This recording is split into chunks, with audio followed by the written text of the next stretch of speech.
Hey guys, it's Jess and welcome back to my channel, A Card Day's Work.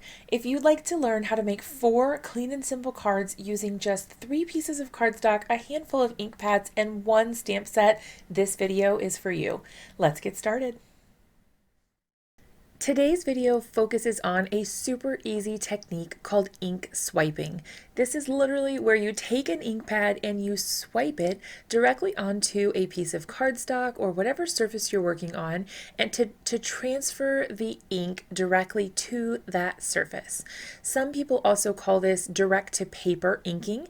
Either way, the process is the same. You take your ink pad and you rub it directly onto your surface and it transfers the ink directly to it. You don't have to use a paintbrush or an ink blending tool of any sort. You can just use the ink pad itself, which makes these cards really super simple and easy. They come together so quickly. For this video, I'm using Simon Hurley's dye ink pads, and if you're interested in learning more about Simon's inks, I have a whole video on ways that you can use these ink pads. I'll link to these up in the right hand corner and in the description below in case you want to check it out. For this, I am using a few of those different dye ink pad colors. Some of them are from the newer release from this year and some are from the original release. I just wanted to make a cute little rainbow. So I've got some nice pinks, orange, yellow, green, blue, and some purple on the edges there.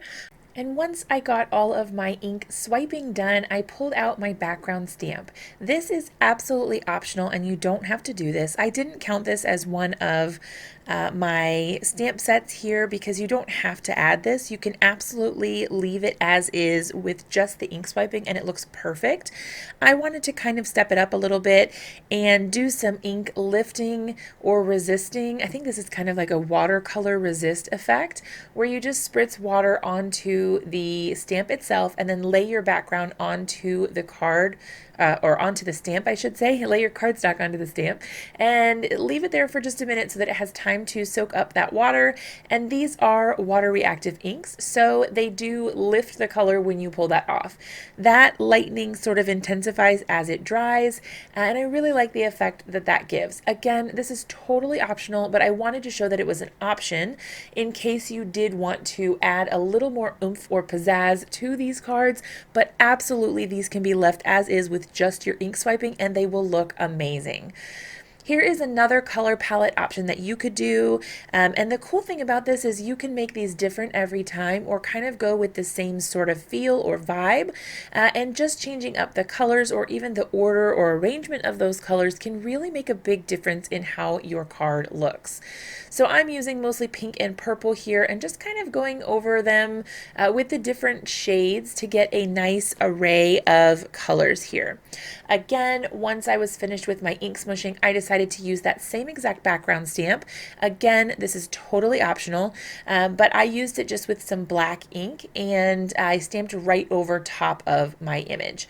So I've got my background stamp there, and the way that I like to do this is to just lay it directly onto my work surface. So I've got it on my like grid mat thing that I work on, and I am just inking it up. Flip it over, lay your inked side directly into the ink, cover it up with something like a spare piece of like printer paper, a cloth or something like this, and then go ahead and smooth it out to get good coverage. This is easier for me oftentimes than trying to put it into a stamp positioner, unless I really need to like restamp if the stamp has a lot of solid areas. Otherwise, I usually just don't bother. All right, I'm going to trim these panels down to 2 1/8 width-wise. Basically, I'm just cutting a piece of A2 sized cardstock in half lengthwise. So I have a 4 1/4 by 5 1/2 piece of cardstock, and I've cut both of those in half the long way. Once I got my panels all cut, I did go ahead and take my cardstock out to make the card bases.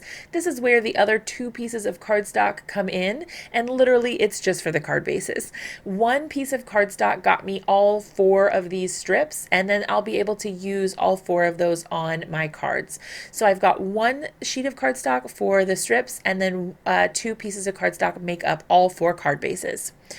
All right, so now I'm going to be doing some stamping. I am using the stamp set for this card set, or this set of 4 cards, is the brand new stamp set from Simon Hurley's release in February called Flower Picking Friends. I really love the sentiments in this and how you can mix and match them.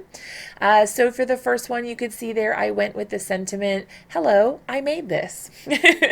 And then I've also changed it up to use hello, my friend. I really like how versatile this is, and that you really can mix and match and use them with just about any of the stamp sets from Simon's line, and you get really different results. You can be quirky and funny, or sweet and tender. There's just a whole lot of possibility here. I figure it's worth mentioning that I am using this dark white cardstock from Simon Hurley's line.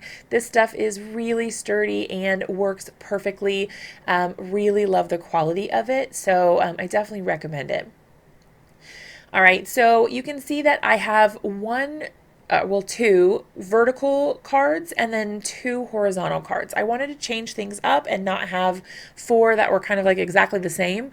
So I just changed the orientation, and I've added a different type of sentiment. So this one is more of a strip sentiment, whereas the other ones were a stacked sentiment. But this is still from the Flower Picking Friends stamp set, so it's still just using that one set of sentiments. This one says thinking of you, and I thought that was a really nice thing, especially with everything going on in the world right now. It might be nice to have a couple little quick to make cards that you could just pop into the mail right as you need them. All right, so then the last one comes together exactly the same. It's just got that little bit of rainbow on it. And I'm going to go ahead and attach that using my Advanced Tape Glider, or ATG. And once I've got that attached, I'm going to go ahead and stamp this out the exact same way. I literally did not add any embellishments to these cards. You guys know I thought about it, but I didn't.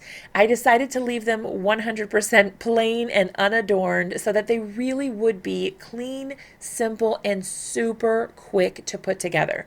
I love how fast these all came together, and I hope you do too. Here is a look at the final card. The cards, multiple cards this time, you guys. I hope you love them. If you did, be sure to give this video a big thumbs up. Subscribe to my channel if you're not already, and I'll see you guys in another one really soon.